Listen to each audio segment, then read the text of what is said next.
Hey everyone, my name is Kyle Jensen, and I'm a professor of English on ASU's Tempe campus. In this module, we'll be discussing how leaders respond to political and historical crisis. Let's get started.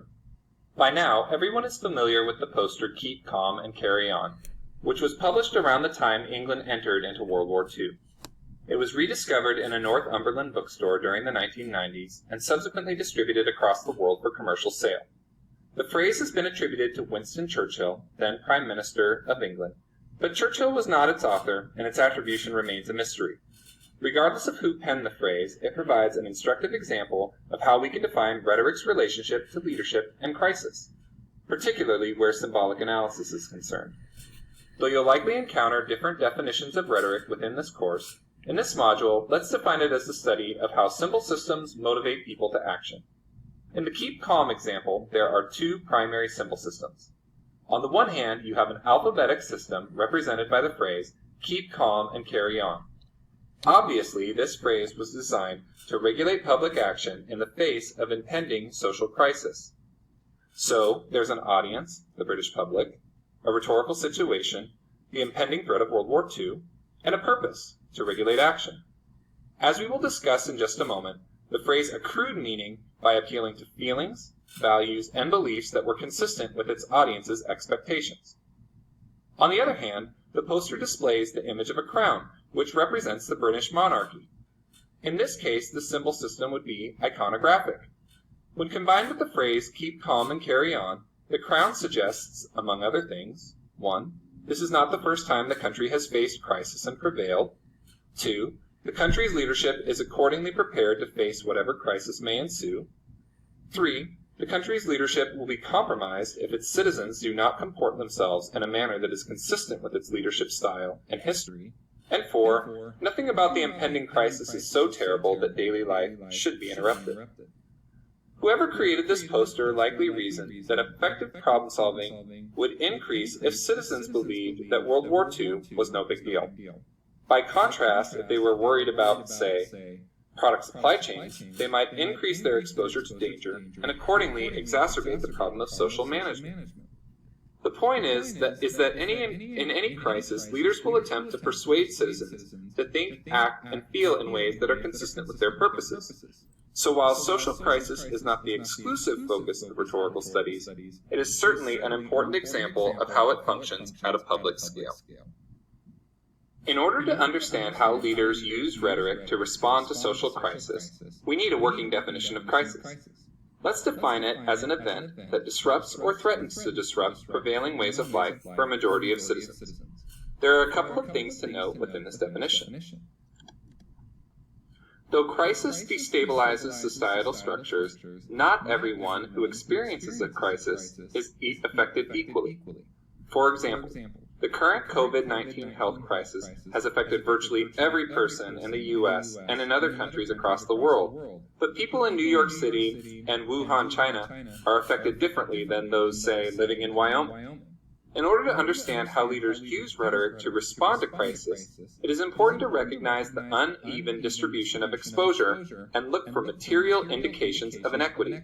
Consider, as a case in point, how much negative press Ellen DeGeneres has received for complaining about social distancing restrictions from her mansion. Though the stories of crisis are sometimes told as if it were a uniform event, the real-time unfolding of crisis evolves in diverse and unexpected ways. So, whenever we assess the rhetoric of leaders as they respond to crisis, it is important to look for temporal indications of what can and cannot be known. For example, consider how the current COVID-19 health crisis does not have a clear resolution in sight, and how leaders respond or ask citizens to respond is determined by imperfect data about who is infected and how many people are dying.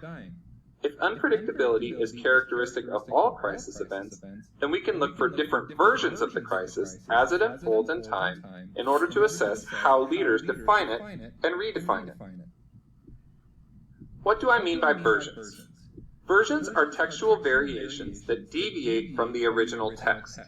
Though they have differences, they are all linked by common themes and purposes. Sometimes writers originate different versions, but as we will see in a moment, sometimes someone other than the author is the catalyst for different material versions circulating in the public. When tracking how leaders respond to a crisis, it is helpful to think of the text they produce as timestamped, meaning the version is delivered at a specific time and place to a specific audience in light of specific circumstances. Doing so helps us read leadership responses with a greater sense of generosity and precision. The advantage of retrospective analysis is that more facts about the crisis event may be revealed. In many cases, we also know the outcome of the event.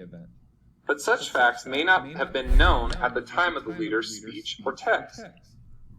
By recognizing this point, we can speculate on how difficult it might have been to lead with limited factual knowledge. We can also become attentive to what the argument relies on in the absence of factual knowledge or known outcomes. Such reliance indicates a lot about the beliefs, values, and assumptions of the leader. Do these beliefs, values, and assumptions remain consistent throughout the crisis, or do they evolve over time as material conditions change? Reading with generosity is particularly important when assessing leaders in crisis, because it helps us evaluate where their arguments succeeded and where they may have failed. In order to move beyond op-ed opinion-making, we need a tactic for digging into the argument's implications. Identifying and analyzing tropes help us accomplish this work because they reveal quite a lot about an argument's unstated assumption. A trope is a figurative use of language that gains its meaning from culture-specific contexts. An unstated assumption is a component of an argument that the audience fills in on behalf of the speaker or writer because they are familiar with its culture-specific expectations or practices.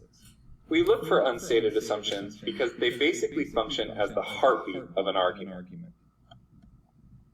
You are probably familiar with the most common trope, metaphor, but not used to thinking about it as tied to the unstated assumptions of an argument.